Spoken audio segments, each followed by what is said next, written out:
As I continued to wade through the months-long break between uploads, I couldn't help but wonder, what the am I doing? The what the am I doing question is one I'm sure that creatives have been asking themselves throughout most of history, but something about that question feels remarkably 2024, doesn't it?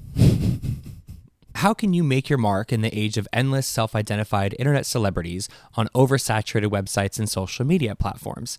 How can you boast a consistent, clear, creative output online that is original, impactful, and entertaining for both the creator and the audience? Who are you to assume you have anything unique or interesting to say that is worth anyone's precious, ever-shortening time and attention? And why bother with any of it when the world is on fire politically, socially, culturally, and also literally? Would you believe me if I said these are the questions I ask myself between YouTube uploads? F***ing cringy, bro. Now, I'm not out here asking for sympathy or advice or words of encouragement or anything. This video serves as more of like a personal journal entry into my own life and sort of a confession and experiment in my own self-expression. And it's a video that I can only hope resonates with somebody else out there, because creating anything can often feel like a you're only as good as your last piece of work sort of deal, especially when your creative output exists permanently for everyone to see in a digital space called the internet. Relying on the internet for your creative expression and output creates a self-inflicted pressure that builds and builds between uploads and can only be released once you upload another digital piece of work, whether that's a YouTube video, a blog entry, a digital illustration, whatever it may be. And after finally uploading, an unnerving complex informed by algorithms, views, and engagement can often follow. And I hate it, but I also love it. But is this creative angst specific to creating digitally on the internet? And are there any other online creatives out there who can relate to these questions or feelings? For those who don't know, it's been about 4 years since I relied on live theater as my sole outlet for my creative expression. Before YouTube, I worked directing, producing, and performing for the stage. And while there was absolutely an angst to that, I find that creating content online, at least sometimes, feels like it comes with extra angsty baggage. And considering that, I have to ask, can that angst be lessened or managed or somehow maybe even channeled back into one's creative process? I don't know. That's what we're figuring out. Comparing the expectations versus realities of both producing and performing in a live show and recording and posting a YouTube video, I still struggle with balancing the practicality of creating very real physical art in a space that will only see 40 or so audience members on an average night, and then the hopeful or delusional potential of reaching an enormous online audience through a YouTube upload. Because while we should all feel confident and content making content that even gets 1 or 2 views, it is hard to deny the intoxicating possibility of the algorithms taking a video you put your everything into and sharing it with the masses. Like, it's so wild to me that I could put on an entire play, an entire production, and see 30 or 40 people come in every night for like a weekend of shows. And I can feel so accomplished and satisfied and proud of myself. But if my YouTube upload only gets like 40 to 60 to 70 views, I immediately question its worth and value.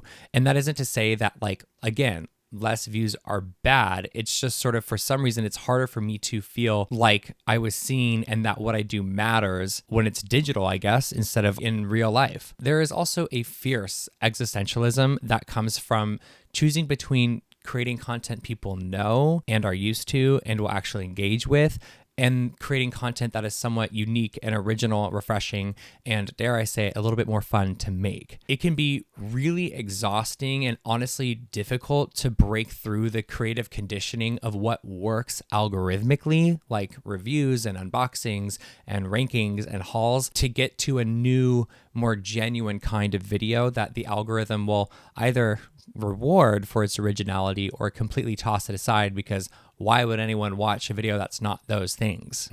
I just feel like that sort of decision in content creating can be somewhat of a gamble, but as I work this out in this video and over the past few months, I feel like that's a gamble worth taking. I feel like I'm finally sort of entering this place where I would rather do something from a place of personal power and autonomy as a creative person and really decondition any of the other moving parts like views and engagement. Also, as I've been working through my channel's little identity crisis, I've also been asking myself, where do I put the passionate fan energy I have towards certain franchises and IPs? How do I incorporate my love of sharing my love for certain TV shows and movies without shilling out for literal corporations, especially when that is what gets more clicks? How do I express myself uniquely and personally while also offering viewers some relatability? Am I algorithmically doomed to live in constant reaction to other people's creations, or can I actually create something new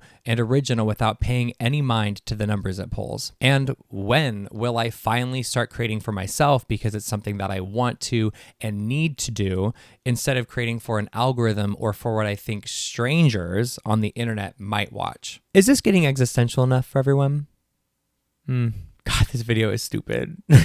Listen, I have so many more questions and I don't even think one answer, and really none of this matters, but I do at the very least find it interesting to talk about. Creating publicly in online spaces is something that is so uniquely of our time as human beings, and there is so much joy and possibility in it. And it's also weird and uncanny and can lead to a lot of very real existential angst as a creative person. But with all of that being said, I do have a couple scripts that I'm working on that I'm super excited about, and a podcast that I cannot wait to launch. I'm very, very excited about it. And yeah, I feel like through this process, I finally got to a place where I can be creating sort of from myself without the care of everything else and all the other moving parts that come from the internet. So I'm super excited to share those projects with you. All I have to do is hold on to my desire to make them, find out the practicality of how to make them, balance my ego that tells me I'm either incredibly worth listening to or completely inconsequential and nothing matters, and also accept the fact that the internet moves so fast that it demands creators to be quick in their expression, originality, and authenticity. Easy.